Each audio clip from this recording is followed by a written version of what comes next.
നമസ്കാരം ഫ്രണ്ട്സ്, ഞാൻ നിങ്ങളുടെ സനിൽ പെരുന്തോട്ടത്ത് മറ്റൊരു IPO വീഡിയോയിലേക്ക് എല്ലാവർക്കും സ്വാഗതം. 2023 കലണ്ടർ വർഷത്തിൻ്റെ അവസാനത്തിൽ മറ്റൊരു പുതിയ കമ്പനി കൂടി മാർക്കറ്റിലേക്ക് വരികയാണ്, IPO മാർക്കറ്റിലേക്ക് വരികയാണ്. അതാണ് ഇന്നോവ ക്യാപ്ടാബ് ലിമിറ്റഡ് എന്ന കമ്പനി. അവരുടെ ഇഷ്യൂ ഓപ്പൺ ചെയ്യുന്നത് ഡിസംബർ 21-ാം തീയതിയാണ്. 26-ാം തീയതി വരെ അത് നീണ്ടു നിൽക്കുന്നുണ്ട്. 570 കോടി രൂപയാണ് ഇവർ മാർക്കറ്റിൽ നിന്ന് റേസ് ചെയ്യുന്നത്. അതിൽ 320 കോടി രൂപയ്ക്കുള്ളതും ഫ്രഷ് ഓഹരികളാണ്. ബാക്കിയുള്ളതാണ് ഓഫർ ഫോർ സെയിൽ. ഇവരൊരു ജനറിക് ഫാർമസ്യൂട്ടിക്കൽ പ്രോഡക്ട്സ് മാനുഫാക്ചറിങ് കമ്പനിയാണ്. ഈ കമ്പനിയുടെ IPO വിശേഷമാണ് നമുക്കിനി ഇന്ന് നോക്കേണ്ടതുള്ളത്.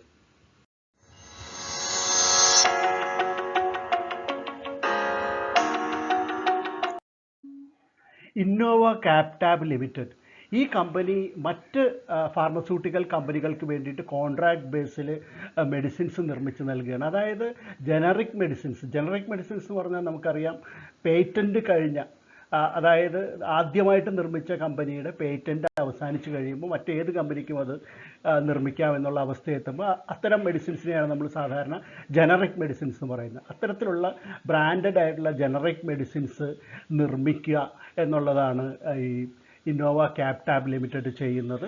ഇവർ വെറും മാനുഫാക്ചറിങ് മാത്രമല്ല, റിസർച്ച് ആൻഡ് ഡെവലപ്മെൻ്റ് ഉണ്ട്, മാനുഫാക്ചറിങ് ഉണ്ട്, ഡിസ്ട്രിബ്യൂഷൻ ഉണ്ട്, മാർക്കറ്റിങ്ങും എക്സ്പോർട്ടും വരെ ചെയ്യുന്ന, അതായത് ഇതിൻ്റെ നിർമ്മാണം മുതൽ എക്സ്പോർട്ട് വരെ ചെയ്യുന്ന ഒരു കമ്പനിയാണ് ഇന്നോവ ക്യാപ്ടാബ് എന്നുള്ളത്. ഇത് മഹാരാഷ്ട്ര ബേസ് ചെയ്തിട്ടുള്ള അവരുടെ ഹെഡ്ക്വാർട്ടേഴ്സ് മുംബൈയിലാണ്. കമ്പനിയുടെ ബിസിനസ് പ്രവർത്തനങ്ങളെ അപ്പോൾ നമുക്ക് മൂന്നായിട്ട് തിരിക്കാം. ഒന്ന്, ഈ കോൺട്രാക്ട് ബേസിലുള്ള മരുന്നുകളുടെ ഡെവലപ്മെൻറ്റ്, അതായത് CDMO എന്ന് പറയും, contract development and manufacturing organisation business, അത് ചെയ്യുന്നുണ്ട് മറ്റു കമ്പനികൾക്ക് വേണ്ടിയിട്ട്. അത് കൂടാതെ ജനറിക് മെഡിസിൻസിൻ്റെ, ഇന്ത്യൻ ജനറിക് മെഡിസിൻസിൻ്റെ ബിസിനസ്സും ഫോറിൻ, അതായത് ഇൻ്റർനാഷണൽ ബ്രാൻഡഡ് ആയിട്ടുള്ള ജനറിക് മെഡിസിൻസിൻ്റെ നിർമ്മാണവും കമ്പനി നടത്തുന്നുണ്ട്.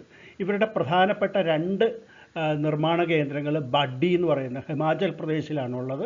അത് സയൻറ്റിഫിക് ആൻഡ് ഇൻഡസ്ട്രിയൽ റിസർച്ചിൻ്റെ അംഗീകാരമുള്ളതും അതോടൊപ്പം തന്നെ ministry of science and technology, government of ഇന്ത്യയുടെയും അംഗീകാരമുള്ള യൂണിറ്റുകളാണ്.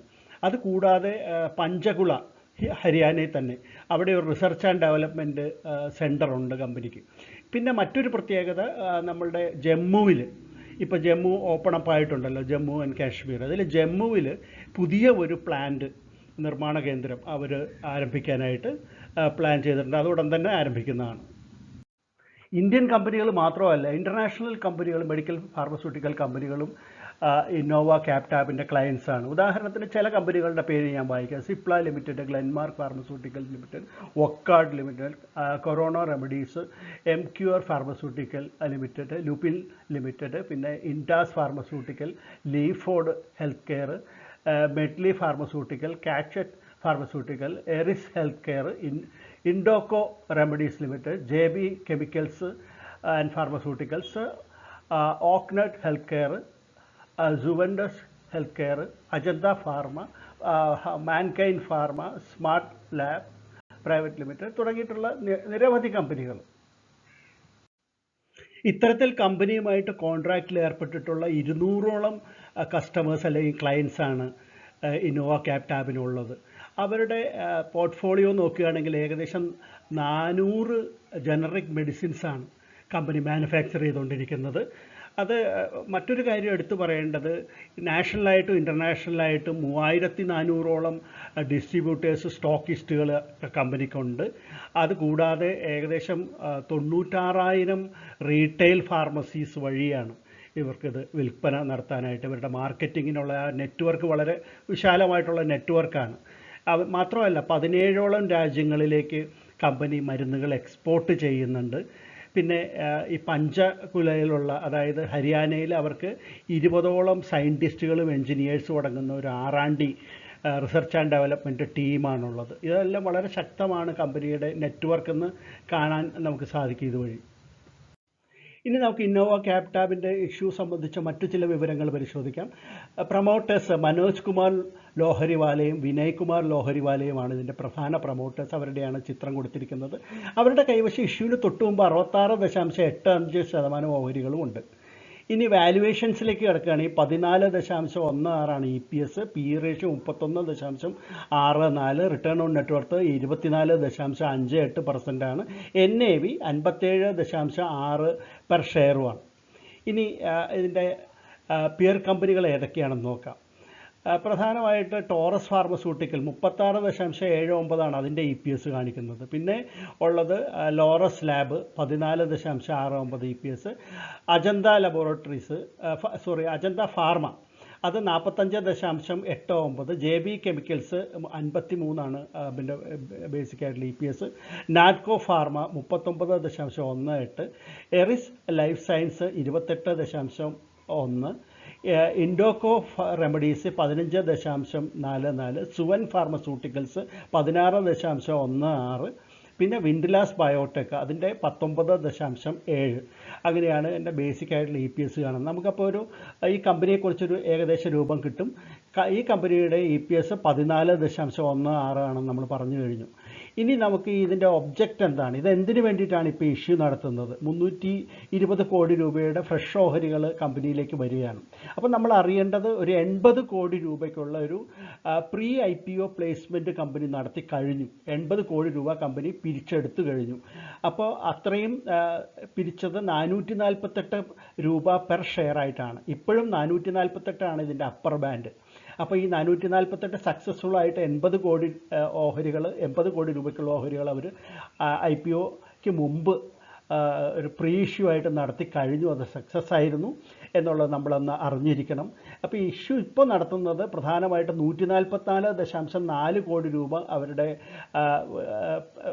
ചില ബാധ്യതകൾ തീർക്കുന്നതിന്, കമ്പനിയുടെ പേയ്മെൻറ്റ്സ് കൊടുത്തു തീർക്കുന്നതിനൊക്കെ വേണ്ടിയിട്ട് ഉപയോഗിക്കും. 23.6 കോടി രൂപ അവരുടെ സബ്സിഡിയറി കമ്പനിയുടെ ലേക്കുള്ള പേയ്മെൻറ്റിന് വേണ്ടിയിട്ട്, ചെലവിന് വേണ്ടിയിട്ട് ഉപയോഗിക്കുന്നു. 72 കോടി രൂപ അവർ വർക്കിംഗ് ക്യാപിറ്റലായിട്ടും മറ്റ് ജനറൽ കോർപ്പറേറ്റ് പർപ്പസസിന് ബാക്കി എമൗണ്ട് ഉപയോഗിക്കുമെന്ന് പറയുന്നുണ്ട്. ഇതിൻ്റെ ലീഡ് മാനേജേഴ്സ് ICICI സെക്യൂരിറ്റീസും JM ഫിനാൻഷ്യൽസുമാണ്. അതുപോലെ തന്നെ രജിസ്ട്രാർ KFIN ടെക്നോളജീസുമാണ്. ഇനി നമുക്ക് ഇന്നോവ ക്യാപിറ്റാബ്സിൻ്റെ ഫിനാൻഷ്യൽ സൈഡൊന്ന് പരിശോധിക്കാം. 2021 റവന്യൂ 410.66 കോടി രൂപയാണെങ്കിൽ 2022 അത് 803.41 കോടി രൂപയായിട്ട് വർദ്ധിക്കുകയും തൊട്ടടുത്ത വർഷം 2023 935.58 കോടി രൂപയായിട്ട് അത് വർദ്ധിക്കുകയും ചെയ്തു.